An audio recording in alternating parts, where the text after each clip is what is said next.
Dear students, in this accountancy classes we have dealt with the two chapters, that is first one regarding accounting for non-profit organization and second one is regarding partnership. Okay, in today's class, that is, we'll begin with the chapter 3, that is reconstitution of partnership firm. So accounting alli iga ನಾವು third chapter ಅನ್ನು ಮಾಡ್ತಾ ಇದ್ದೇವೆ. So ಅದರಲ್ಲಿ first ಈಗ third chapter ಯಾವುದು ಅಂತ ಹೇಳಿದ್ರೆ reconstitution of partnership firm. Already ಈಗ ನೀವು ಪಾರ್ಟ್ನರ್ಶಿಪ್ ಅಂತ ಹೇಳಿದ್ರೆ ಏನು ಅದ್ರ ಬಗ್ಗೆ ಎಲ್ಲ ಸ್ಟಡಿ ಮಾಡಿದ್ದೇವೆ. ಸೊ ಇನ್ ದಟ್ ಅಡ್ವಾನ್ಸ್ಡ್ ಸ್ವಲ್ಪ ಅಡ್ವಾನ್ಸ್ಡ್ ಆಗಿ ಹೋಗ್ತಾ ಇದ್ದೇವೆ. So in that reconstitution of partnership firm we are going to deal with admission of a partner. Admission of a partner. See, you know what is this FB ಅಲ್ವಾ, ಎಲ್ರಿಗೂ ಗೊತ್ತಿದೆ Facebook ಅಂದ್ರೇನು. All of you may be ಅಲ್ಲ, ಎಲ್ಲರಿಗೂ accounts ಇರುವಂಥದ್ದು. So see this Facebook, it is one of the biggest social media networking in the world and it has 2.23 billions of users in the world, right? So ishtu chanagi adu business perform ಮಾಡ್ತಾ ಇದೆ, it has engaged lots of people. Then what is the need of taking WhatsApp? ಅಂದರೆ ಈಗ ಏನಾಗಿದೆ ಅಂದರೆ Facebook WhatsApp ಅನ್ನು ತಗೊಂಡಿದ್ದಾರೆ mainly because to add communication and messaging services. Communication and messaging services ಅನ್ನು add up ಮಾಡಿಕೊಳ್ಳಬೇಕು. The main intention is to become the social media giant. ಗೊತ್ತಾಗ್ತಾ ಇದೆಯಾ? ಸೊ ಈ ಥರ ಬಿಸ್ನೆಸ್ಸಲ್ಲಿ ನಾವು ಈ ಪ್ರೊಸೆಸ್ಸನ್ನು ಏನಂತ ಕರಿತೀವಿ, ಸಿನರ್ಜಿ ಅಂತ ಹೇಳ್ತೇವೆ. ಸಿನರ್ಜಿ ಅಂದರೆ ನಾನು ಒಂದು ಬಿಸ್ನೆಸ್ ಆಗಿ ನಾನು ಮಾತ್ರ ಏನು ನನ್ನ ಎಫರ್ಟ್ಸ್ ಸಾಕಾಗದೆ ಹೋದಾಗ ನಾನೇನು ಮಾಡ್ತೀನಿ, ಡೀಲ್ ಅಥವಾ ನಾನೇನು ಮಾಡ್ತೀನಿ ಇನ್ನೊಬ್ಬರ ಜೊತೆ ಮರ್ಜ್ ಆಗ್ತೇವೆ. ಸೊ ಈ ರೀತಿಯಾಗಿ ನಾವು ಸ್ಟಾರ್ಟ್ ಮಾಡುವಂಥ ಬಿಸ್ನೆಸ್ಗಳೇನಿದೆಯೋ ಇದನ್ನು ನಾವು ಪಾರ್ಟ್ನರ್ಶಿಪ್ ಅಂತ ಹೇಳ್ತೇವೆ. ಗೊತ್ತಾಗ್ತಿದ್ಯಾ? ಎಸ್. ಸೊ ಹಿಯರ್ ಇದೆಲ್ಲ ಯಾಕೆ ಹೇಳ್ತಾ ಇದ್ದೀನಿ ಅಂತ ಹೇಳಿದ್ರೆ, ಇದು ಕೂಡ ಅದೇ ರೀತಿಯಾಗಿ ನಮ್ಮ ಬಿಸ್ನೆಸ್ಸಲ್ಲಿ, ಎಕ್ಸಿಸ್ಟಿಂಗ್ ಬಿಸ್ನೆಸ್ಸಲ್ಲಿ we are going to take someone as a partner. ಅಂದರೆ ಈಗ ಫಾರ್ ಎಕ್ಸಾಂಪಲ್ ನಾವು A and B are partners. So ನಾವೇನು ಮಾಡ್ತೇವೆ, we are going to admit C as a new partner, ಇನ್ನೊಬ್ಬನನ್ನು ಹೊಸ ಪಾರ್ಟ್ನರ್ ಆಗಿ ತಗೊಳ್ತೇವೆ. ಸೊ ಈ ಚಾಪ್ಟ್ರಲ್ಲಿ ನಾವು ಯಾವುದನ್ನು ಡೀಲ್ ಮಾಡ್ತೇವೆ, admission of a partner. Admission ಅಂದರೆ ಯು ಆಲ್ರೆಡಿ ನೋ, ಅಡ್ಮಿಷನ್ ಹೊಸ ಪಾರ್ಟ್ನರನ್ನು ನಮ್ಮ ಬಿಸ್ನೆಸ್ಗೆ ಸೇರಿಸ್ಕೊಳ್ಳುವಂಥದ್ದು. Okay, so before that reconstitution of partnership firm. Reconstitution ಅಂದರೆ ಏನು? You have to know that, the meaning of reconstitution. See, what is the meaning of partnership? See, the meaning of partnership is, it is an agreement between two or more partners, right? It is an agreement between two or more persons for sharing the profits of business carried on by all or any of them acting for all. ಅಂದರೆ ಇದೊಂದು agreement, mainly ಇದೊಂದು agreement, ಇಬ್ಬರ ಮಧ್ಯೆ ಒಂದು ಒಪ್ಪಂದದಲ್ಲಿ ಅವ್ರು ನಡೆಸುವಂಥದ್ದು. If there is any changes in that agreement, ಆ ಅಗ್ರಿಮೆಂಟಲ್ಲಿ ಏನಾದರೂ ಚೇಂಜಸ್ ಆಗಬೇಕಾಗುತ್ತಲ್ಲ, ಸೊ ಆ ಚೇಂಜಸನ್ನು ನಾವೇನು ಹೇಳ್ತೇವೆ, ರೀಕಾನ್ಸ್ಟಿಟ್ಯೂಷನ್ ಆಫ್ ಪಾರ್ಟ್ನರ್ಶಿಪ್ ಫರ್ಮ್. ನೋಡಿ, ಈಗ ಅಡ್ಮಿಷನ್ ಆಫ್ ಅ ಪಾರ್ಟ್ನರ್ ಇರ್ಬೋದು, ನೆಕ್ಸ್ಟ್ ಚಾಪ್ಟ್ರಲ್ಲಿ ನಾವು retirement of the partner, death of the partner, ಇದೆಲ್ಲ ನೋಡಲಿಕ್ಕಿದೆ. ಸೊ ಎಕ್ಸಿಸ್ಟಿಂಗ್ ಯಾವುದೇ ಎಕ್ಸಿಸ್ಟಿಂಗ್ ಪಾರ್ಟ್ನರ್ಶಿಪ್ ಫರ್ಮ್ ಇರ್ಬೋದು. ಸೊ ಈಗ ಅದಕ್ಕೆ ಅಡ್ಮಿಷನ್ ಹೊಸೊಬ್ಬ ಬರಬೇಕು ಅಂತ ಹೇಳಿದರೆ, ಆಲ್ರೆಡಿ ಇರುವಂತಹ ಪಾರ್ಟ್ನರ್ಶಿಪ್ ಬಿಸ್ನೆಸ್ಸನ್ನು ಅವ್ರು ಏನು ಮಾಡಬೇಕು, ಡಿಸಾಲ್ವ್ ಮಾಡಬೇಕು. They have to close their accounts and they have to begin with the new ಏನು ಹೊಸ ಅಕೌಂಟ್ಸ್, ಅದು ಹೊಸ ಪಾರ್ಟ್ನರ್ಶಿಪ್ ಬಿಸ್ನೆಸ್ಸನ್ನು ಸ್ಟಾರ್ಟ್ ಮಾಡಬೇಕಾಗ್ತದೆ. Hope you are clear with this. ಇಲ್ಲಿ ನಾವೇನು ಮಾಡ್ತೇವೆ ಅಂತ ಹೇಳಿದರೆ, we are going to deal with the chapter admission of a partner. Admission of a partner. Yes, first let us see what is the meaning of this admission of a partner. C, it means taking a person as a partner. It means taking a person as a partner to an existing partnership business. To an existing partnership business under an agreement. ನೋಡಿ, ಇಲ್ಲಿ ನಾವು partnership ಅಂತ ಹೇಳಿದ್ರೆ, admission of a partner ಅಂತ ಹೇಳಿದ್ರೆ, it mean ಒಂದು person ಅನ್ನು already existing partnership ಫರ್ಮಿಗೆ ಒಬ್ಬನನ್ನು ಹೊಸದಾಗಿ ನಾವೇನು ಮಾಡ್ತೇವೆ, ಸೇರಿಸ್ಕೊಳ್ತೇವೆ ವಿತ್ ಆನ್ ಅಗ್ರಿಮೆಂಟ್. ಈಗ ಫಾರ್ ಎಕ್ಸಾಂಪಲ್ ನಾನು ಆಲ್ರೆಡಿ ಹೇಳಿದೆ, A and B are partners. C ಹೊಸದಾಗಿ ಅಡ್ಮಿಷನ್ ಆಗ್ತಾರೆ, ಅದನ್ನೇ ಕಂಟಿನ್ಯೂ ಮಾಡ್ಬೋದಲ್ಲ ಬಿಸ್ನೆಸ್? ನೋ. ಇಲ್ಲಿ ಅಕಾರ್ಡಿಂಗ್ ಟು ಅಗ್ರಿಮೆಂಟ್ ಏನು ಹೇಳುತ್ತೆ ಅಂತ ಹೇಳಿದರೆ, if there is any new admission, ಹೊಸದಾಗಿ ಅವರ ಬಿಸ್ನೆಸ್ಗೆ ಅಡ್ಮಿಷನ್ ಆಗೋದಿರ್ಬೋದು, ಅಥವಾ if the existing partner if he retires from the business ಇರ್ಬೋದು, or in case any death, ಏನಾದರೂ ತೀರಿ ಹೋದಂಥ ಸಂದರ್ಭದಲ್ಲಿರ್ಬೋದು, ಆ ಎಕ್ಸಿಸ್ಟಿಂಗ್ ಪಾರ್ಟ್ನರ್ಶಿಪ್ ಬಿಸ್ನೆಸ್ಸನ್ನು ಕ್ಲೋಸ್ ಮಾಡಬೇಕು and they have to open with the new partnership business. Hope you are getting this. ಗೊತ್ತಾಗ್ತಿದೆ ಅಲ್ಲ? ಈಗ ಅವ್ರ ಪಾರ್ಟ್ನರ್ಶಿಪ್ ಹೊಸದಾಗಿ ಅವ್ರ ಬಿಸ್ನೆಸ್ಗೆ ಬರುವಂಥದ್ದು ಇರ್ಬೋದು, ಇದೆಲ್ಲ ಆಗುವಾಗ ನಾವೇನಾಗುತ್ತೆ, ಹಳೇ ಪಾರ್ಟ್ನರ್ಶಿಪ್ ಬಿಸ್ನೆಸ್ಸನ್ನು ಕಂಟಿನ್ಯೂ ಮಾಡ್ಲಿಕ್ಕೆ ಆಗೋದಿಲ್ಲ. We have to dissolve that business and we have to start with the new partnership business. Okay, so here we are going to deal with the admission of a partner. So ಹೊಸದಾಗಿ ಒಬ್ಬ ಒಂದು ಪಾರ್ಟ್ನರ್ಶಿಪ್ಪಿಗೆ join ಆಗುವಾಗ ಏನೆಲ್ಲ procedures ಇದೆ, so ಇದೆಲ್ಲವನ್ನು ಕೂಡ ಈ ಚಾಪ್ಟ್ರಲ್ಲಿ ನೋಡಿದ್ದೇವೆ. Hope you are clear with this meaning. So ಮೀನಿಂಗನ್ನು ಬರ್ಕೊಳ್ಬೋದು ನೀವು. It means taking a person as a partner to an existing, ಗೊತ್ತಾಗ್ತದೆ, ಎಕ್ಸಿಸ್ಟಿಂಗ್ ಬಿಸ್ನೆಸ್ಸಿಗೆ ಒಬ್ಬನನ್ನು ನಾವು ಪಾರ್ಟ್ನರ್ ಆಗಿ ಸೇರಿಸ್ಕೊಳ್ಳುವಂಥದ್ದು ಅಂಡರ್ ಆ್ಯನ್ ಎಗ್ರಿಮೆಂಟ್. ಸೊ ಇಲ್ಲಿ ಎಗ್ರಿಮೆಂಟ್ ಆಗಿರುತ್ತೆ. ಫಾರ್ ಎಕ್ಸಾಂಪಲ್ ಈಗ P and Q are partners, ಗೊತ್ತಾಗ್ತಾ ಇದೆಯಾ? ಈಗ R he wants to join as a new partner, ಹೊಸದಾಗಿ PQ R ಜಾಯ್ನ್ ಆಗಬೇಕು, ಆರ್ ಜಾಯ್ನ್ ಆಗಬೇಕು ಅಂತ ಇರುತ್ತೆ. P agrees for that, Q he doesn't agri. P ಒಪ್ಕೊಳ್ತಾನೆ, ಆದರೆ Q ಒಪ್ಕೊಳ್ಳೋದಿಲ್ಲ. ಹಾಗಾದರೆ ನಾವು ಈ ಅಡ್ಮಿಷನ್ ಆಫ್ ಎ ಪಾರ್ಟ್ನರ್ ಮಾಡ್ಲಿಕ್ಕೆ ಸಾಧ್ಯ ಇದೆಯಾ? ನೋ. ಬಿಕಾಸ್ ಯಾವುದೇ ಪಾರ್ಟ್ನರ್ಶಿಪ್ ಅಥವಾ ರಿಟೈರ್ಮೆಂಟ್ ಇರ್ಬೋದು, partnership is mainly based on the agreement.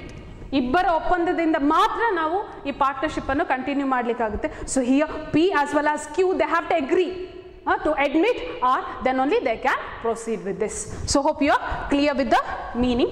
Next, let us see what are the reasons for this admission of a partner. Reasons for admission of a partner. Reasons.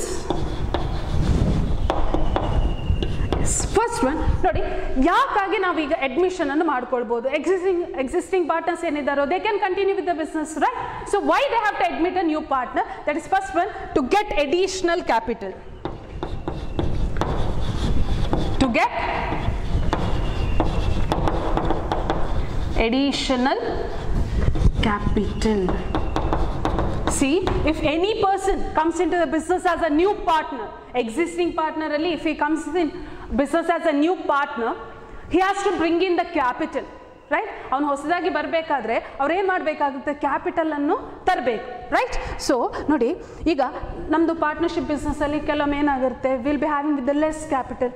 In such cases to increase ಅಥವಾ ನಮ್ಮ ಕ್ಯಾಪಿಟಲನ್ನು ಜಾಸ್ತಿ ಮಾಡ್ಕೊಳ್ಬೇಕಾದಾಗ we can admit a new person in to the business. Hope you are getting clear with this. Some of the reasons ಅಂದರೆ ಎಕ್ಸಾಮಲ್ಲಿ ಕೇಳ್ಬೋದು, what are the reasons for admission of a partner? ಯಾವುದೆಲ್ಲ reasons ಅಂತ ಹೇಳುವಾಗ, first you can say it is to get the additional capital. So when the new person enters in to the business, he'll get a money as a capital.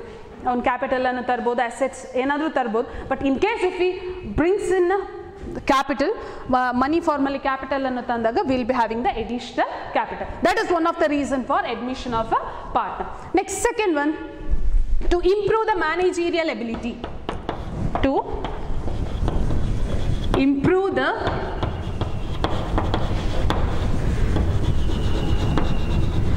managerial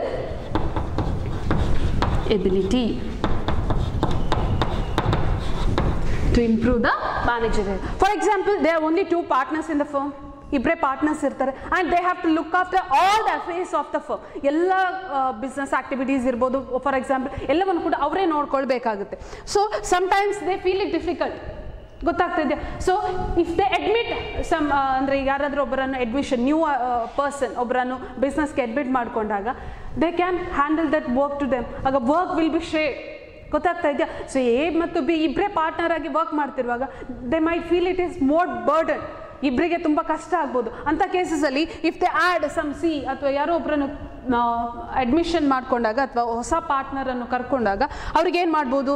they can share they work among them. So ಇಲ್ಲಿ ಪ್ರತಿಯೊಬ್ಬರು ಏನು ಮಾಡ್ತಾರೆ, ಅವರವರ ವರ್ಕನ್ನು ಏನಿದೆಯೋ ಅದನ್ನು ಮಾಡ್ತಾ ಹೋದಾಗ ಇಲ್ಲಿ ಏನಾಗುತ್ತೆ, ಅವರ ಮ್ಯಾನೇಜರಿಯಲ್ ಎಬಿಲಿಟಿ ಕೂಡ ಜಾಸ್ತಿ ಆಗ್ತಾ ಹೋಗುತ್ತೆ. Okay, next the third point is to expand the business. To expand the business. Okay, see, so what is the third reason ಅಂತ ಹೇಳಿದ್ರೆ, to expand the business. For example, ಈಗಷ್ಟೇ ನಾನು ಹೇಳಿದೆ Facebook, they have acquired WhatsApp. ನೋಡಿ, ಈ ಥರ ಮಾಡಿದಾಗ ಏನಾಗುತ್ತೆ, ಅವ್ರು ಏನಾಗುತ್ತೆ, ಬಿಸ್ನೆಸ್ಸನ್ನು ಎಕ್ಸ್ಪ್ಯಾಂಡ್ ಮಾಡ್ತಾ ಹೋಗ್ತಾರೆ. So there are many business ಇದೆ. ಏನು ಮಾಡ್ತಾರೆ ಅಂದರೆ, they take some of the partners mainly to expand their business. ಬೇರೆ ಬೇರೆ ಕಡೆ, ಬೇರೆ ಬೇರೆ ಡಿಸ್ಟ್ರಿಕ್ಟ್ಸಿಂದ ಇರ್ಬೋದು ಅಥವಾ ಬೇರೆ ಬೇರೆ ಇಲ್ಲೆಲ್ಲ ಅವರು ಪಾರ್ಟ್ನರ್ಶಿಪ್ಪನ್ನು ಮಾಡ್ಕೊಂಡು ಏನು ಮಾಡ್ತಾರೆ, ಅವರ ಬಿಸ್ನೆಸ್ಸನ್ನು ಎಕ್ಸ್ಪ್ಯಾಂಡ್ ಮಾಡಲಿಕ್ಕೂ ಕೂಡ ಏನು ಮಾಡ್ತಾರೆ, ಇದನ್ನು ಯೂಸ್ ಮಾಡ್ಕೊಳ್ತಾರೆ. So that might be the one of the reason for admission of a partner. Okay, next, to get technical skill. To get technical skill. Yes. What is this technical skill? ನೋಡಿ, for example ಈಗ car manufacturing ಇರ್ಬೋದು ಈ ಥರ. So ಎಲ್ಲ ಈಗ whole car is produced by one company ಅಂತ ಹೇಳಿದರೆ ಆಗೋದಿಲ್ಲ. ಸೊ ಅಲ್ಲಿ ನೋಡಿ ಅದರ ಬಾಡಿ ಪಾರ್ಟ್ಸ್ ಇನ್ನೊಬ್ರು ಮ್ಯಾನುಫ್ಯಾಕ್ಚರ್ ಮಾಡ್ಬೋದು, ಅದರ ಇಂಜಿನ್. ಸೊ ಇವ್ರು ಏನು ಮಾಡ್ತಾರೆ ಇಲ್ಲಿ ಅಂದರೆ mainly they tie up with other companies, ಬೇರೆ ಬೇರೆ ಕಂಪನಿಗಳ ಜೊತೆ ಟೈ ಅಪ್ ಮಾಡ್ಕೊಳ್ತಾರೆ ಅಥವಾ ಅವ್ರ ಜೊತೆ ಪಾರ್ಟ್ನರ್ಶಿಪ್ಪಲ್ಲಿ ಇರ್ತಾರೆ. ಇದು ಯಾಕೆ ಅಂತ ಹೇಳಿದರೆ, ನನ್ನ ಜೊತೆ ಈಗ ಫಾರ್ ಎಕ್ಸಾಂಪಲ್ ಕೆಲವೊಂದು ಅಸೆಟ್ಸ್ ಇರ್ಬೋದು, ಆದರೆ ನನ್ನ ಏನು ಪಾರ್ಟ್ನರ್ಶಿಪ್ಪಲ್ಲಿ ಟೆಕ್ನಿಕಲ್ ಸ್ಕಿಲ್ ಇರಲಿಕ್ಕಿಲ್ಲ ಅಥವಾ ಹೌ ಟು ಪರ್ಫಾರ್ಮ್ ದಟ್ ಅದರ ಬಗ್ಗೆ ಐಡಿಯಾ ಇರಲಿಕ್ಕಿಲ್ಲ. So I can get in to the other, ಇನ್ನೊಬ್ಬರನ್ನು ನಾವು ಅಡ್ಮಿಷನ್ ಮಾಡ್ಕೊಂಡಾಗ, ಇನ್ನೊಬ್ಬರ ಜೊತೆ ನಾವು ಪಾರ್ಟ್ನರ್ಶಿಪ್ ಮಾಡ್ಕೊಂಡಾಗ ಏನಾಗುತ್ತೆ, so here we can get the technical skill of the, ಅವರ ಒಂದು ಟೆಕ್ನಿಕಲ್ ಸ್ಕಿಲ್ ಏನಾಗುತ್ತೆ that can be used. Okay, next last one, to get the reputation to the business. To get the reputation to the business. Yes. Mainly, next one.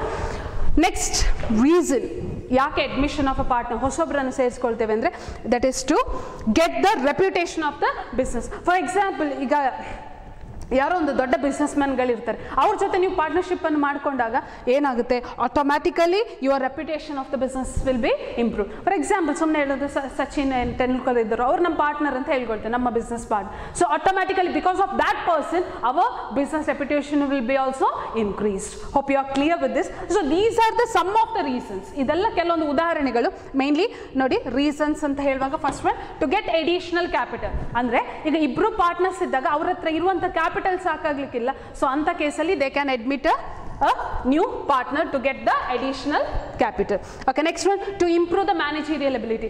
So if they working, ಇಬ್ಬರೇ work ಮಾಡ್ತಿದ್ದಾಗ ಅವರಲ್ಲಿ ಇರುವ ability ಕಡಿಮೆ ಇರ್ಬೋದು. So they can admit a new partner so that they can distribute with the works. And third one, to expand the business. Main ಆಗಿ ನಾವು admission ಯಾಕೆ ಮಾಡ್ತೇವೆ ಅಂದರೆ this is one of the reason. ನಮ್ಮ business ಅನ್ನು expand ಮಾಡಬೇಕು. ಗೊತ್ತಾ, ತುಂಬ ನಾವು ಹೆಚ್ಚೆಚ್ಚು ಪಾರ್ಟ್ನರ್ ಆಗಿ ಸೇರಿಸ್ಕೊಳ್ತಾ ಹೋದಂತೆ ನಮ್ಮ ಬಿಸ್ನೆಸ್ಸನ್ನು ಎಕ್ಸ್ಪ್ಯಾಂಡ್ ಮಾಡಲಿಕ್ಕಾಗುತ್ತೆ. And to get the technical skill, finally to get the reputation of the business. Hope you are clear with the reasons for admissions of the partner. Okay, next, mode of the reconstitution. Mode of the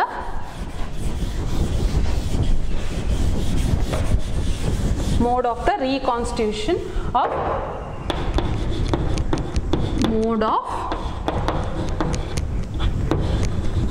reconstitution of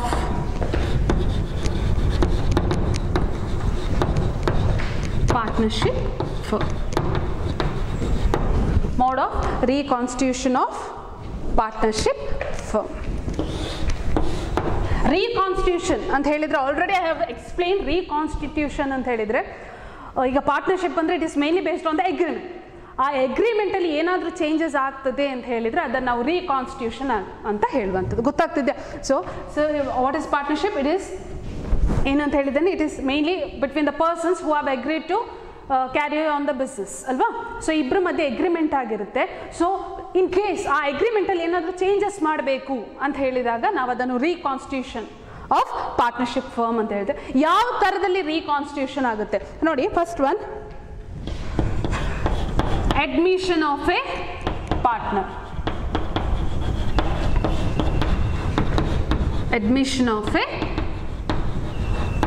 partner. Admission of a partner. ನೋಡಿ, ಈಗ existing A and B are partners. ಈಗ C ಅನ್ನು ನಾವು ಬಿಸ್ನೆಸ್ಗೆ admit ಮಾಡ್ಕೊಳ್ತಾ ಇದ್ದೇವೆ. So ಈಗ ಏನಾಗುತ್ತೆ, the existing partners A and B ಅವರ ಅಗ್ರಿಮೆಂಟಲ್ಲಿ ಏನಾಗುತ್ತೆ, ಚೇಂಜ್ ಆಗುತ್ತೆ. Because they have to admit the C in to the partnership firm. ಅದರಲ್ಲಿ ಎ ಒಪ್ಕೊಂಡಿದ್ದಾನೆ, ಬಿ ಒಪ್ಕೊಂಡಿಲ್ಲ ಅಂತ ಹೇಳಿದರೆ they can not admit because it is an agreement. ಇಬ್ಬರು ಒಪ್ಕೊಂಡು ಸಿ ಅನ್ನು ಅಡ್ಮಿಟ್ ಮಾಡ್ಕೊಳ್ಬೇಕಾಗುತ್ತೆ, ರೈಟ್. ಸೊ ಈಗ ಏನಾಗುತ್ತೆ, ಎ ಮತ್ತು ಬಿ ಅಗ್ರಿಮೆಂಟ್ ಇಲ್ಲಿ ಚೇಂಜ್ ಆಗುತ್ತೆ. ಸಿ ವಿಲ್ ಬಿ ಅಂದರೆ he will be admitted into the business.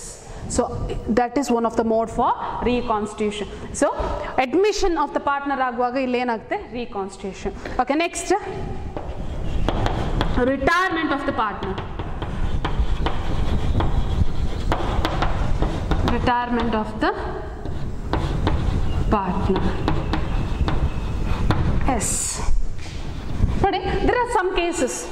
For example, due to ill health, ಕೆಲವೊಮ್ಮೆ ಏನಾಗುತ್ತೆ ಹುಷಾರಿಲ್ಲದೆ ಇರುವ ಕಾರಣ or due to the old age ಕೆಲವೊಮ್ಮೆ ಏಜ್ ಆಗಿರುತ್ತೆ the existing partner he has to go out from the business. ಅವ್ರು ಏನು ಹೇಳ್ತಾರೆ ನಾನು ಬಿಸ್ನೆಸ್ಸಿಂದ ರಿಟೈರ್ ಆಗಬೇಕು ಅಂತ ಹೇಳ್ತಾರೆ.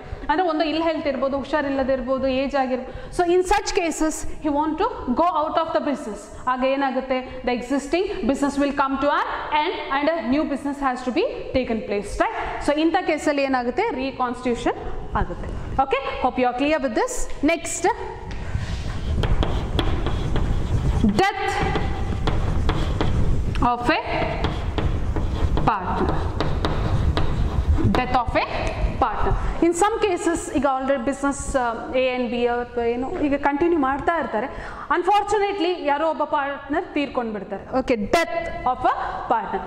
ಸೊ ಆಬ್ವಿಯಸ್ಲಿ ಏನಾಗುತ್ತೆ ದ ಎಕ್ಸಿಸ್ಟಿಂಗ್ ಏನು ಬಿಸ್ನೆಸ್ ಪಾರ್ಟ್ನರ್ಶಿಪ್ ಬಿಸ್ನೆಸ್ ಇತ್ತು that has to come to an end and they have to start with the new. ಗೊತ್ತಾಗ್ತಿದ್ಯಾ? So that is the mode of reconstitution. And next one, a change in the profit sharing ratio. Change in the profit sharing ratio. Change in the profit sharing ratio. See here, for example, A and B are partners. They are sharing the profits and losses in the ratio 5:3. 5:3 ರೇಷಿಯೋದಲ್ಲಿ example share ಮಾಡ್ತಾ ಇದ್ರು ಅಂತ ಅನ್ಕೊಳ್ಳಿ. So sudden ಆಗಿ ಏನಾಗುತ್ತೆ, A and B for example, B wanted to change his profit sharing ratio. So B ಏನು ಹೇಳ್ತಾನೆ, I want to get, so ಇದು change ಆಗಬೇಕು ನನಗೆ 5:4. ಗೊತ್ತಾಗ್ತೈತೆ, ಈ ರೇಷಿಯೋದಲ್ಲಿ ಚೇಂಜ್ ಆಗಬೇಕು. ಸೊ ಅವರಷ್ಟಕ್ಕೆ ಅವರ ಚೇಂಜ್ ಮಾಡ್ಲಿಕ್ಕೆ ಕೊಡ್ಲಿಕ್ಕೆ ಆಗೋದಿಲ್ಲ. So they have to break the agreement. ಮೊದಲೇನಿದೆಯೋ ಆ ಅಗ್ರಿಮೆಂಟನ್ನು ಅಂದರೆ ಅದನ್ನು ಬ್ರೇಕ್ ಮಾಡಿ ಆ ಪಾರ್ಟ್ನರ್ಶಿಪ್ಪನ್ನು ಕ್ಲೋಸ್ ಮಾಡಿ again they have to start with the new partnership business. Hope you are clear with this. So these are the modes of reconstitution. Modes of, and the reconstitution ಅಂದರೆ ಎಕ್ಸಿಸ್ಟಿಂಗ್ ಅಗ್ರಿಮೆಂಟಲ್ಲಿ ಯಾವಾಗ change ಆಗುತ್ತೆ ಅಂತ ಹೇಳಿ. So admission, ಒಬ್ಬ partner ಹೊಸದಾಗಿ ಬರಬೇಕಾಗುವಾಗ ಏನಾಗುತ್ತೆ ಪಾರ್ಟ್ನರ್ಶಿಪ್ಪಲ್ಲಿ change ಆಗುತ್ತೆ. ಒಬ್ಬ ಪಾರ್ಟ್ನರ್ ರಿಟೈರ್ ಆಗುವಾಗ ಎಕ್ಸಿಸ್ಟಿಂಗ್ ಪಾರ್ಟ್ನರ್ಶಿಪ್ ಬಿಸ್ನೆಸ್ ಏನಾಗುತ್ತೆ ಡಿಸಾಲ್ವ್ ಆಗಿ ಬೇರೆ ಸ್ಟಾರ್ಟ್ ಆಗುತ್ತೆ. Death of a partner obviously. Next, change in the profit sharing ratio. So this is regarding the modes of reconstitution of partnership firm. Yes, see after this modes of reconstitution, next that is accounting adjustments needed at the time of admission. So admission of a partner ಆಗಬೇಕಾದ್ರೆ ಏನೆಲ್ಲ ನಾವು ಅಡ್ಜಸ್ಟ್ಮೆಂಟ್ಸನ್ನು ಮಾಡಬೇಕು. So ಇದಿಷ್ಟನ್ನು ನಾವು ನೋಡಿಕೊಂಡ್ರೆ ಸಾಕು. Next ಇದನ್ನೇ ನಾವು ಸಾಲ್ವ್ ಮಾಡ್ತಾ ಹೋಗ್ತೇವೆ ಇದರ ಬೇಸಿಸಲ್ಲಿ. See first, calculation of sacrifice ratio.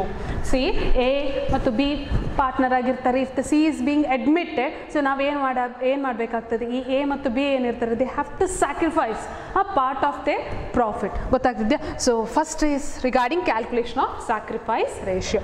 You can write it. The adjustments are calculation of sacrifice. ಅಂದರೆ ಈ ಅಡ್ಮಿಷನ್ ಆದಾಗ ಏನೆಲ್ಲ ಅಕೌಂಟಿಂಗನ್ನು ನಾವು ಮಾಡಬೇಕಾಗುತ್ತೆ ಅಂತ, ಅಕೌಂಟಿಂಗ್ ಅಡ್ಜಸ್ಟ್ಮೆಂಟ್ಸ್. ಸೊ ಒಂದು ಸ್ಯಾಕ್ರಿಫೈಸ್ ರೇಷಿಯೋವನ್ನು ಕಂಡುಹಿಡಬೇಕಾಗುತ್ತೆ. Next, calculation of new profit sharing ratio. ಈಗ ಹೊಸೊಬ್ಬ ಏನಾದರೂ ಅಡ್ಮಿಷನ್ ಆದಾಗ A and B are existing partners, C is being admitted into the partnership firm. ಗೊತ್ತಾಗ್ತಿದ್ಯಾ? ಸೊ ಹಾಗೇನಾಗುತ್ತೆ, again we have to calculate with the new profit sharing ratio, ಹೊಸದಾದ ratio ಏನು ಅಂತ ಹೇಳಿ. Next, revaluation of assets and liabilities. So ಮೊದಲೇ ಇದ್ದಂಥ assets ಮತ್ತು ಲಯಬಿಲಿಟೀಸನ್ನು ಏನು ಮಾಡಬೇಕಾಗುತ್ತೆ, we have to revalue it. Just ಹೇಗಿದ್ದ ಅದೇನು ಅಂತ ಹೇಳಿ ನೆಕ್ಸ್ಟ್ ನಮಗೆ ಗೊತ್ತಾಗುತ್ತೆ, ಯಾಕಂದರೆ ರೀವ್ಯಾಲ್ಯೂಯೇಷನ್ ಅಕೌಂಟ್ ಎಲ್ಲ ಪ್ರಿಪೇರ್ ಮಾಡಲಿಕ್ಕಿದೆ ನಾವು. Okay, next, distribution of accumulated profits and losses. So existing ಪಾರ್ಟ್ನರ್ಶಿಪ್ಪನ್ನು ಕ್ಲೋಸ್ ಮಾಡಬೇಕಾದ್ರೆ ಆಲ್ರೆಡಿ ಇದ್ದಂಥ ಏನು ಪ್ರಾಫಿಟ್ಸ್ ಇದೆಯೋ ಅದನ್ನು ಡಿಸ್ಟ್ರಿಬ್ಯೂಟ್ ಮಾಡಬೇಕಾಗುತ್ತೆ.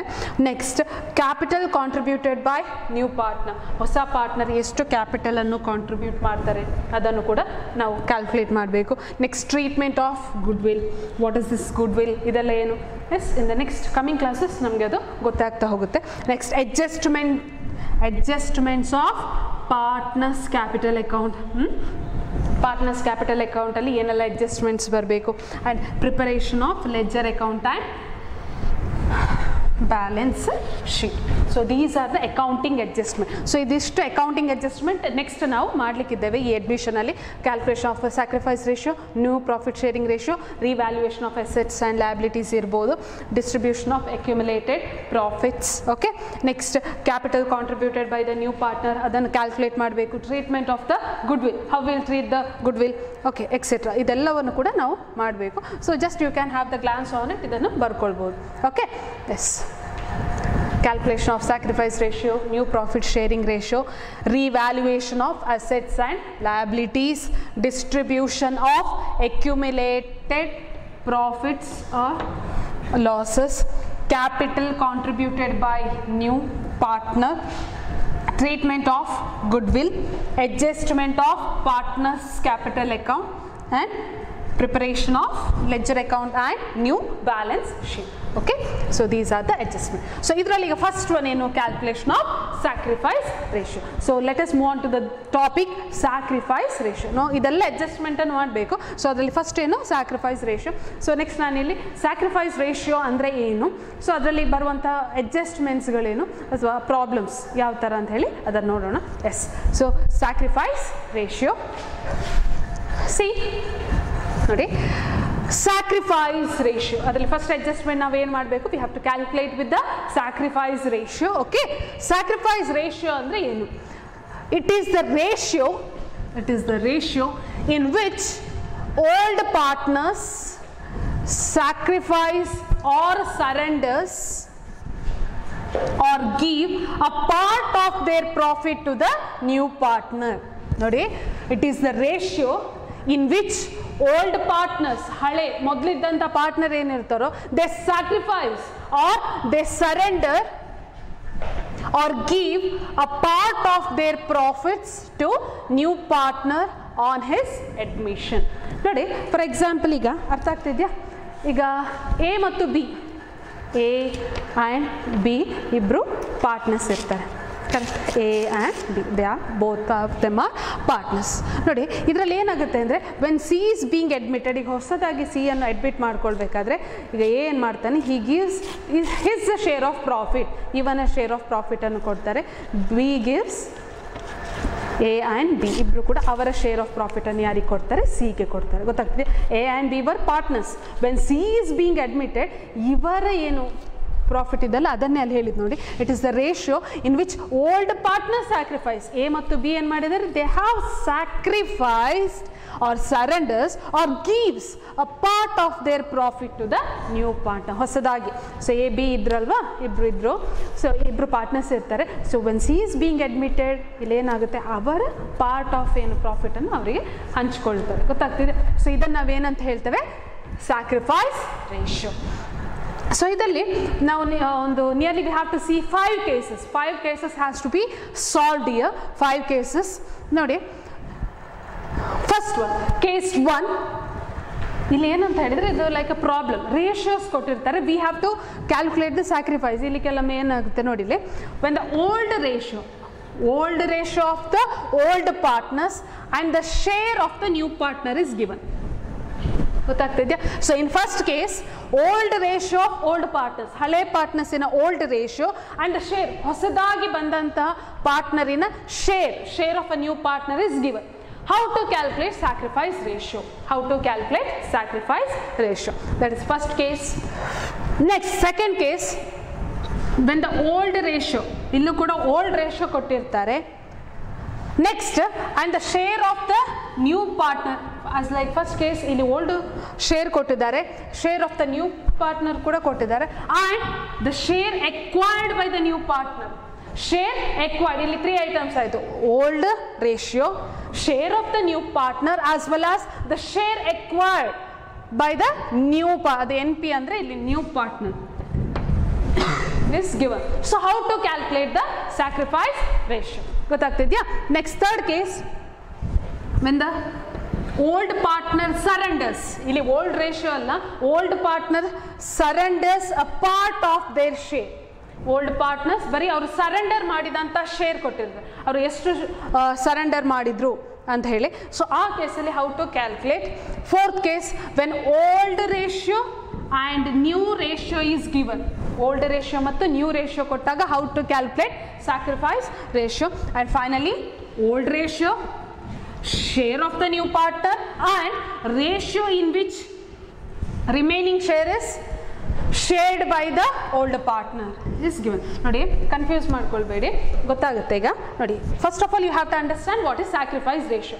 ಸ್ಯಾಕ್ರಿಫೈಸ್ ರೇಷಿಯೋ ಏನಂದ್ರೆ ಹೇಳಿದ್ರೆ old partners they'll give a part of their profit to the new partner. ಹೊಸದಾಗಿ ಬಂದಾಗ, ಯಾಕೆಂದ್ರೆ for example you will be having 2 chocolates, ಇಬ್ರು ಫ್ರೆಂಡ್ಸ್ ಇದ್ರೆ 2 ಚಾಕ್ಲೇಟ್ ಇದೆ. ಬಟ್ ಇಫ್ ಸಮ್ಮನ್ ಕಮ್ಸ್ ಏನು ಮಾಡ್ತೀವಿ, ಅವ್ರ ಮುಂದೆ ತಿಂತೇವ ಇಲ್ಲ, ವಿ ವಿಲ್ ಶೇರ್ ಅಲ್ವಾ. ಸೊ ನಮ್ಮ ಹತ್ರ ಇದ್ದ ಚಾಕ್ಲೇಟನ್ನು ವಿ ವಿಲ್ ಶೇರ್ ಇಟ್, ಅಥವಾ ನಾವು ಸ್ವಲ್ಪ ಅದನ್ನು ಶೇರ್ ಮಾಡಿ ಅವ್ರಿಗೆ ಕೊಡ್ತೀವಿ, ಇಬ್ಬರು ಕೂಡ share. Same like that when the new partner is being admitted, ನಾವೇನು ಮಾಡ್ತೀವಿ, ನಮ್ಮಲ್ಲಿದ್ದಂಥ ಏನು ಪ್ರಾಫಿಟ್, ನಾವು ಮೊದಲು ಎ ಆ್ಯಂಡ್ ಬಿ ಫ್ರೆಂಡ್ಸ್ ಏನಿರ್ತವೆ will share it. Okay, so ಇದರಲ್ಲಿ ನಾವು 4 ಕೇಸಸನ್ನು ಡೀಲ್ ಮಾಡಬೇಕು. When the old ratio of the old partner and the share of the new partner, old ratio ಮತ್ತು share ಕೊಟ್ಟರೆ ಹೇಗೆ, ಇದೆಲ್ಲ 5 cases ಅನ್ನು just take it down. ಇದನ್ನೀಗ ನಾವು ಸಾಲ್ವ್ ಮಾಡೋಣ. ಎಸ್, ಟೇಕ್ ದಟ್ ಕೇಸಸ್ 1, 2, ಆ 5 cases ಏನು ಅಂತ ಹೇಳಿ ಬರ್ಕೊಳ್ಬೇಕು ನೀವು. First case,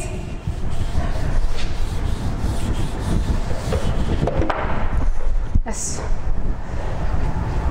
have you taken down? When the old ratio is given, ಈ ತರ 5 ಕೇಸ್ ಇದೆ, ಅದರ ಮೇಲೆ ಈಗ ನಾವು ಪ್ರಾಬ್ಲಮ್ಸ್ ಅನ್ನು ಸಾಲ್ವ್ ಮಾಡೋಣ. ಓಕೆ,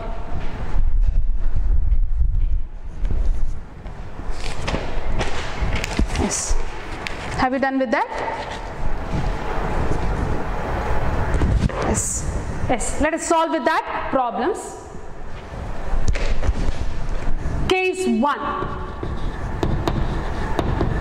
ನೋಡಿ, ಕೇಸ್ 1 ಅಲ್ಲಿ ಏನು ಹೇಳುತ್ತೆ ಅಂತ ಹೇಳಿದ್ರೆ, when the old ratio, here old ratio, see old ratio and the share of the new partner is given. Share of the new partner, share of the new partner is given. Share of the new partner is given. Old ratio and share of the new partner is given. How to calculate the sacrifice ratio? ಇಲ್ಲಿ main ನಾವು ಏನು calculate ಮಾಡೋದು, calculation of sacrifice ratio. Calculation of sacrifice ratio. For example, A and B are partners. A and B are partners sharing profits and losses in the ratio of 3:2. A and B are partners. ಗೊತ್ತಾಗ್ತಿದೆಯಾ? ಅವರು ಏನು ಮಾಡ್ತಾ ಇದ್ದಾರೆ, they are going to share their profits and losses in the ratio of 3:2. Yes, they admitted C ಅನ್ನು admit ಮಾಡ್ಕೊಳ್ತಾರೆ ಬಿಸ್ನೆಸ್ಗೆ. Admitted, C has been admitted. Okay, and gave him 1/5 of the share. Gave him 1/5 of the share. ಗೊತ್ತಾಗ್ತಿದ್ಯಾ? 1/5 of the share. So how to, ಇದಿಷ್ಟು question. A and B are partners. They admitted C into the partnership business, and ಇಲ್ಲಿ ಏನು ಕೊಟ್ಟಿದ್ದಾರೆ ಅಂತ ಹೇಳಿದ್ರೆ, they admitted C into and gave him 1/5 of the share. 1/5 of the share. Calculate sacrifice ratio. Calculate sacrifice ratio. ನೋಡಿ ಇಲ್ಲಿ, in the case 1, when the old ratio and the share of the new partner is given, ಬೇರೆ ಏನು ಕೊಡಲಿಲ್ಲ, ಇಲ್ಲಿ ಎರಡೇ ಕೊಟ್ಟಿದ್ದು, that is old ratio and the share of the new partner is given. So in this case, how to calculate sacrifice ratio? ನೋಡಿ, first case ಅಲ್ಲಿ the old ratio, in this case the old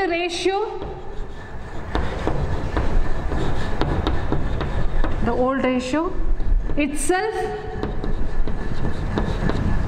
will be the sacrifice ratio. Sacrifice ratio. ನೋಡಿ, first ಕೇಸಲ್ಲಿ when the old ratio of the old partners and the share of the new partner is given, Okay, first ಕೇಸಲ್ಲಿ old ratio and the share ಇಷ್ಟೇ ಕೊಟ್ಟಿರ್ತಾರೆ. old ratio and the share of the new partner is given. In this case, the old ratio itself will be the sacrifice ratio. Hence in this problem sacrifice ratio is equal to 3:2. ಅರ್ಥ ಆಗ್ತಿದೆ? This is regarding case 1 when the old ratio and the share of, ಬೇರೆ ಏನು ಕೊಡಲಿಲ್ಲ ಅವರು, old ratio ಕೊಟ್ಟಿದ್ದಾರೆ and the share of that C new partner ಕೊಟ್ಟಿದ್ದಾರೆ. So ಇದರಲ್ಲಿ calculate ಮಾಡಲಿಕ್ಕೆ ಆಗೋದಿಲ್ಲ. ಸೊ ನಾವೇನು ಮಾಡ್ತೀವಿ ಅಂದರೆ ಇಲ್ಲಿ ಆ ಓಲ್ಡ್ ರೇಷಿಯೋ ಏನಿದೆ that itself will be the sacrifice ratio. Hope you are getting this. ಅರ್ಥ ಆಗ್ತಿದೆಯಾ? So when the old ratio and the share of the new partner, old ratio and the share of the new partner is given, the old ratio will itself becomes the sacrifice ratio. Yes, hope you are clear with this. ಅರ್ಥ ಆಗ್ತಿದೆಯಾ? Case 1 ನಲ್ಲಿ old ratio, share of the new partner ಎರಡೇ ಕೊಟ್ಟಿರ್ತಾರೆ, old ratio and share of the new partner. In this case the old ratio will itself be the sacrifice ratio. Yes, hope you are clear with this. Next, let us move on to the case 2. Case 2.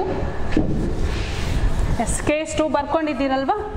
Yes, case 2 ಅಲ್ಲಿ ಏನಿದೆ ನೋಡಿ, when the old ratio of the old partners, share of the new partner and the share acquired by the new partner. So ಇಲ್ಲಿ case 2 ಅಲ್ಲಿ old ratio ಇರುತ್ತೆ. Next, share of the new partner, share of the new partner ಇರುತ್ತೆ. ಗೊತ್ತಾಗ್ತಿದೆಯಾ? and the share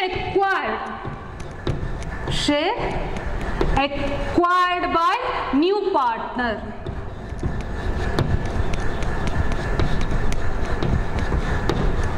is given. ಗೊತ್ತಾಗ್ತಿದೆ? Case 2 ಅಲ್ಲಿ to calculate sacrifice ratio you will be having old ratio ಕೊಟ್ಟಿರ್ತಾರೆ, same like case 1. Share of the new partner ಕೊಟ್ಟಿರ್ತಾರೆ, ಅಲ್ಲಿ ಕೂಡ ಕೊಟ್ಟಿದ್ರು case 1 ಅಲ್ಲಿ. And here the share acquired ಅಂತ ಕೊಟ್ಟಿದ್ರು. ಶೇರ್ ಎಕ್ವೈರ್ಡ್ ಅಂದ್ರೆ ಏನು? ಶೇರ್ ತಗೊಂಡು, share acquired by the new partners from the old partners, share acquired. Okay, so how to deal with this? For example, see, X and Y are partners sharing profits and losses in the ratio of 2:1, sharing profits and losses in the ratio of 2:1. They admit Z ಅನ್ನು ಹೊಸದಾಗಿ admit ಮಾಡ್ಕೊಳ್ತಾರೆ. they admit Z into the partnership business. Yes. Next, and his share, avana share is to 1/4, which he acquires.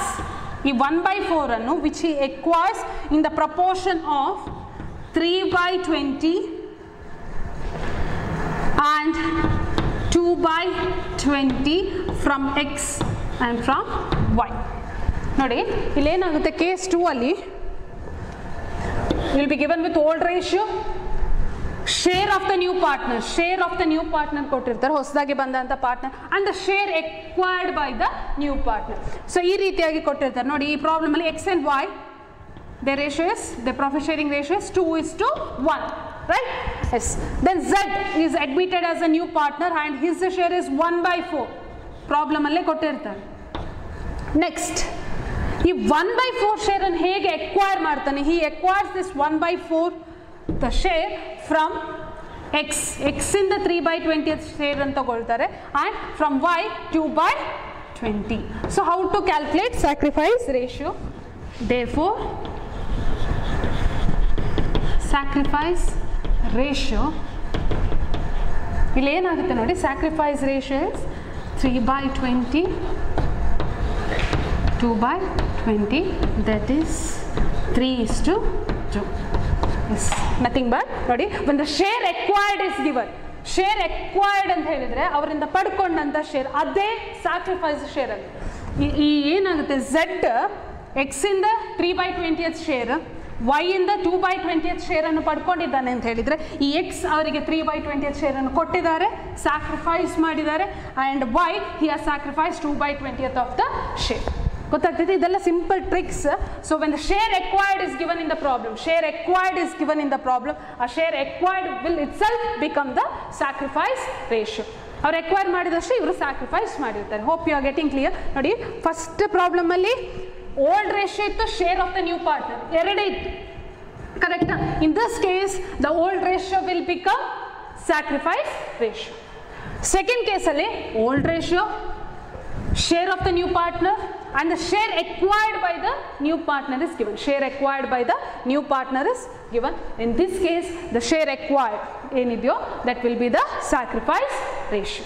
Yes, hope you are clear with this. ಅರ್ಥ ಆಗ್ತಿದೆಯಾ? Yes, share acquired ಅಂತ ಏನು ಕೊಟ್ಟಿರ್ತಾರೋ ಅದೇ share sacrificed ಆಗುತ್ತೆ. Therefore here the sacrifice ratio is 3:2. 3:2. Okay. Now let us move on to the next case, that is case 3. Case 3. Now yes, case 3 ಅಲ್ಲಿ ಏನು ಕೊಟ್ಟಿದ್ದಾರೆ? When old partner, ನೋಡಿ case 3 ಅಲ್ಲಿ ಏನು ಕೊಟ್ಟಿದ್ದಾರೆ? When old partners surrenders a part of their share. ಗೊತ್ತಾಗ್ತಿದೆಯಾ? ಈ first problem hope you are clear with this. Old ratio, share of the new partner ಎರಡೇ ಕೊಟ್ಟಿರ್ತಾರೆ, old and the share. The old ratio itself will be the sacrifice ratio. Next in second case already solve madide. Old ratio, share of the new partner and the share acquired. The share acquired will be the sacrifice ratio. Okay, in this third case old partners surrendered a part of their share. Old partners surrendered their part of their share. So how to deal with this problem?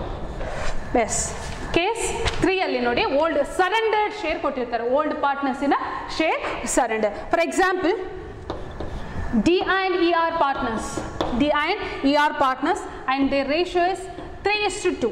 Their ratio is 3:2. They admit F. They admit F into the partnership firm. F ಅನ್ನು admit ಮಾಡ್ಕೊಳ್ತಾರೆ and D agrees to surrender. F ಅನ್ನು admit ಮಾಡಿದ್ರು, ಅವನ share ಎಷ್ಟು ಅಂತ ಕೊಡಲಿಲ್ಲ. ಇಲ್ಲಿ D surrenders. D ಏನು ಮಾಡ್ತಾರೆ? D surrenders half of his share. Half of his share and he surrenders 1/4 of the share.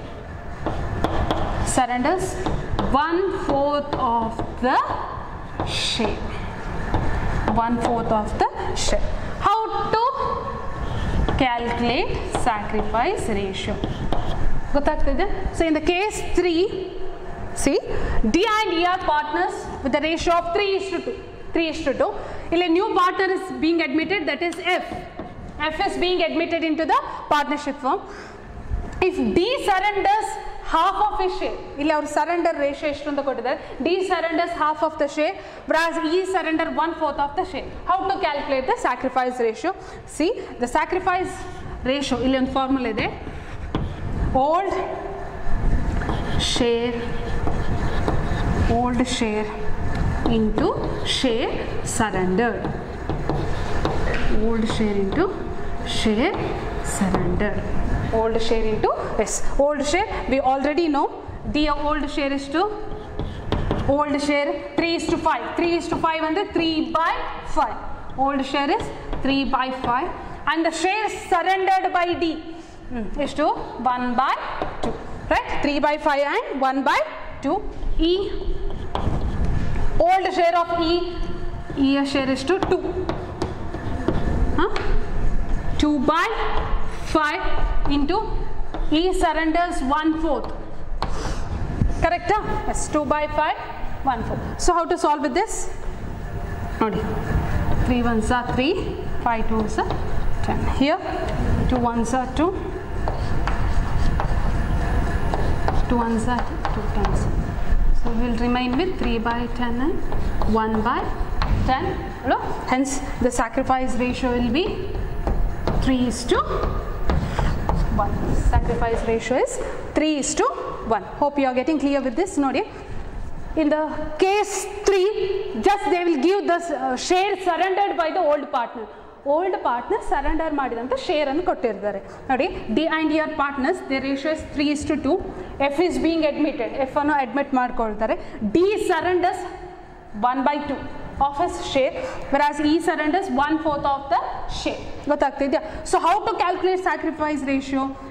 ನೋಡಿ ಸರೆಂಡರ್ ಇದು ಸ್ಯಾಕ್ರಿಫೈಸ್ ರೇಷಿಯೋನ ಹೇಗೆ ಕ್ಯಾಲ್ಕುಲೇಟ್ ಮಾಡ್ತೀವಿ ಅಂದರೆ old share into share surrender, old share into share surrender. Old share ಎಷ್ಟಿದೆ 3/5, D the old share 3/5 into 1/2 share surrender, so 3/10. ಇದು old share 2/5 and 1/4. So simplify ಮಾಡಿದಾಗ 3:1. This is we are going to solve with the case 3. Case 3 ಅಲ್ಲಿ if they given with the share surrender, so old share into share surrender. ಗೊತ್ತಾಗ್ತಿದೆಯಾ? Yes. Next see the case 4. Case 4. Yes. Case when the old ratio and new ratio is given. When the old ratio and new ratio is given. ನೋಡಿ sacrifice ratio formula ಏನು ಗೊತ್ತಾ? Old ratio minus new ratio.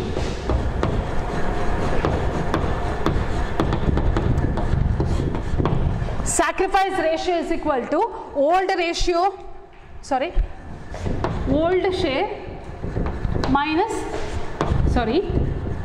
share minus new share.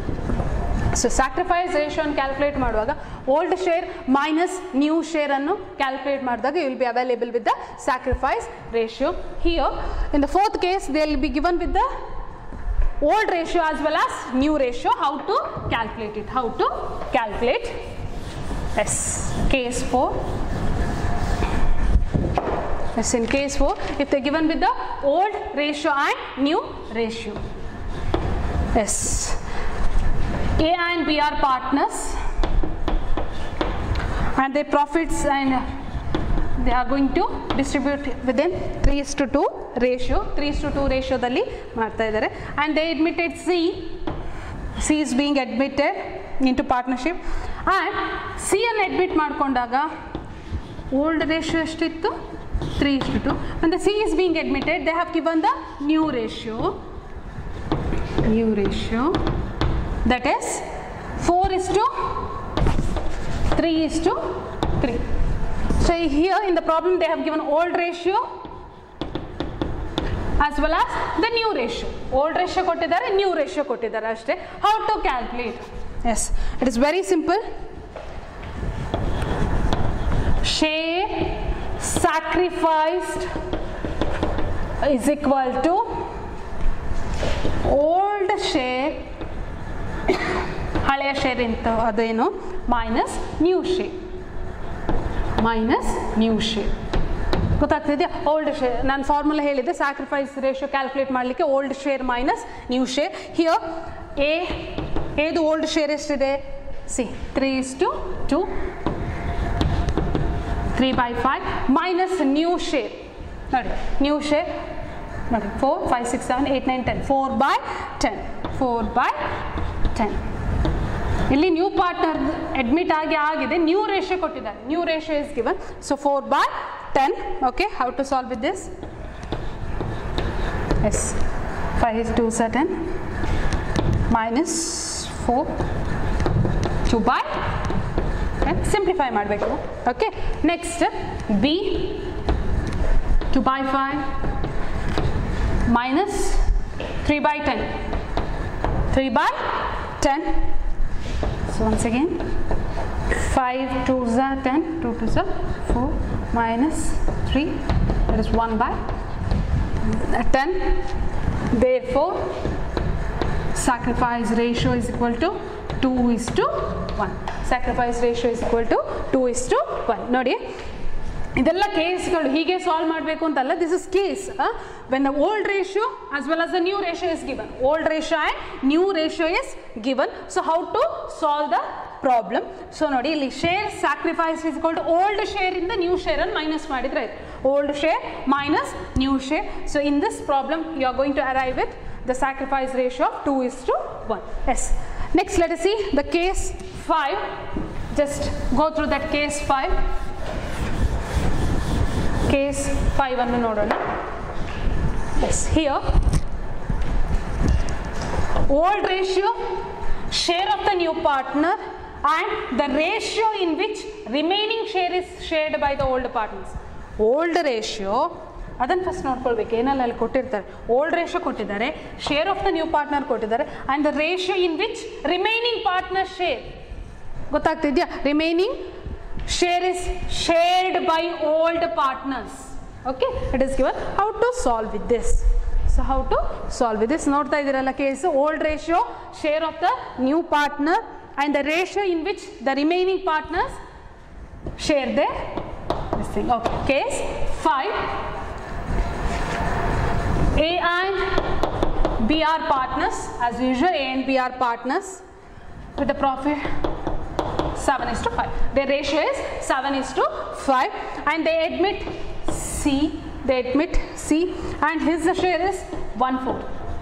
ಇದೆರಡು ಕೊಟ್ಟಿದ್ದಾರೆ ನೋಡಿ, old ratio ಕೊಟ್ಟಿದ್ದಾರೆ, share of a new partner is given, and this A and B ಏನಿದ್ದಾರೋ, A and B, they agreed to share the remaining share. They agreed to share the remaining share, the 2:1 ratio. Agreed to share the remaining share.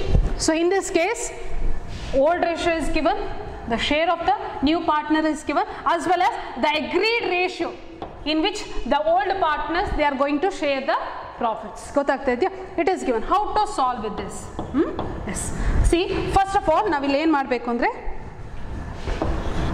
share of C ಎಷ್ಟು? Share of C is 1/4. Okay, 1/4. Remaining share ಎಷ್ಟು? Remaining share. ನೋಡಿ, how to calculate this ಅಂದರೆ 1. ಈ 1 ಅಂತ ಹೇಳಿ ನಾವು ತಗೊಳ್ತೇವೆ.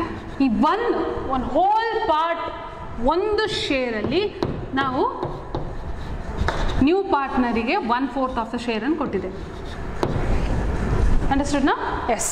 So ಈಗ remaining share ಎಷ್ಟಾಗುತ್ತೆ ಅಂತ ಹೇಳಿದರೆ, ಇಟ್ ಈಸ್ 3/4. ನೋಡಿ, 4 ಇಲ್ಲೇನಿಲ್ಲ ಅಂದರೆ we have to consider it as 1 4 1 4 4. ಗೊತ್ತಾಗ್ತಿದೆಯಾ? ಎಸ್. ಇಲ್ಲಿ 4 - 1 3 ಈ ಥರ ಬರುತ್ತೆ.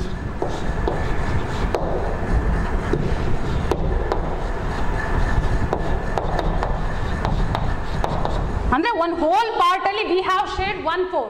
So that remaining is 3/4. First we have to find out remaining share. Remaining share ಅನ್ನು find out ಮಾಡಬೇಕು. Next, new share is equal to agreed share into remaining share. So ಇದು ಸ್ವಲ್ಪ different ಇದೆ. ಫಿಫ್ತ್ ಪ್ರಾಬ್ಲಮ್ ಅಲ್ಲಿ when the agreed ratio is given, agreed ratio ಕೊಟ್ಟಾಗ first of all we have to find out remaining share. ಅಂದರೆ ಒಂದು whole ಪಾರ್ಟಲ್ಲಿ ಅವನಿಗೆ 1/4 ಕೊಟ್ಟಾಗ we will remain with 3/4 ratio. So here new share is equal to agreed share. New share is equal to agreed share. So agreed share of A is, ನೋಡಿ, agreed share of A is 2/3. 2/3. Remaining share is 3/4. Agreed share of B is 1/3. 3/4. So how to solve this? Yes. 4 3 is 12. 4 3 is 12. Yes. Hope you are getting clear with this. So the new share again I to 6/12, 3/12, 6/12 and yes 3/12. Next you have to calculate the share sacrificed.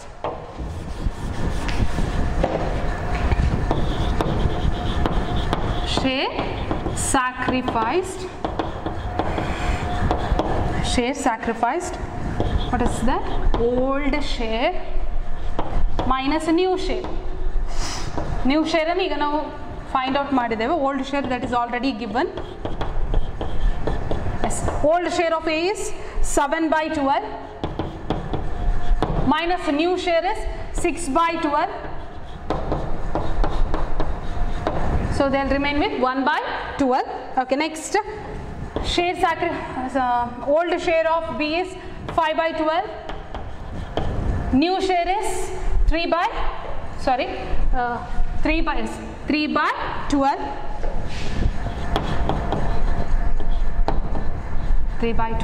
So we'll remain with 2/12. Okay, so therefore C sacrifice ratio is equal to 1 by 12 is to 2 by 12. 1 by 12 is to 2 by 12, that is 1 is to 2. Sacrifice ratio is 1 is to 2. So this is regarding how to solve the problems in this sacrifice, solve the problems of sacrifice ratio. So hope you are clear with this. So in today's session we have started with the meaning of admission of a partner and what are the reasons for the admission. Our admission ಆಗ್ಲಿಕ್ಕೆ ಏನೆಲ್ಲ reasons ಅಂತ ನೋಡಿದ್ವಿ, and what are the modes of reconstitution. ಯಾವಾಗ ನಾವು ಈ reconstitution ಅಂದರೆ main ಆಗಿ ಏನಂದರೆ closing of the existing business ಅಥವಾ ಎಕ್ಸಿಸ್ಟಿಂಗ್ ಅಗ್ರಿಮೆಂಟಲ್ಲಿ ಚೇಂಜಸ್ ಆದಾಗ ನಾವು ಅದನ್ನು ಕ್ಲೋಸ್ ಮಾಡಿ we will start with the new, that is reconstitution. And what are the adjustments, ಏನೆಲ್ಲ ಅಡ್ಜಸ್ಟ್ಮೆಂಟ್ ಮಾಡಬೇಕು ಅಂತ ನೋಡಿದ್ವಿ. And in that first we have started with the sacrifice ratio. So we have seen what is the meaning of sacrifice ratio and the 4 cases ಏನು ಅಂತ ಹೇಳಿ ನೋಡಿದ್ದೇವೆ. That is very important. ಆ 4 cases solve ಮಾಡೋದು ಹೇಗೆ ಅಂತ I have solved it here. So please go through it. Yes, thank you.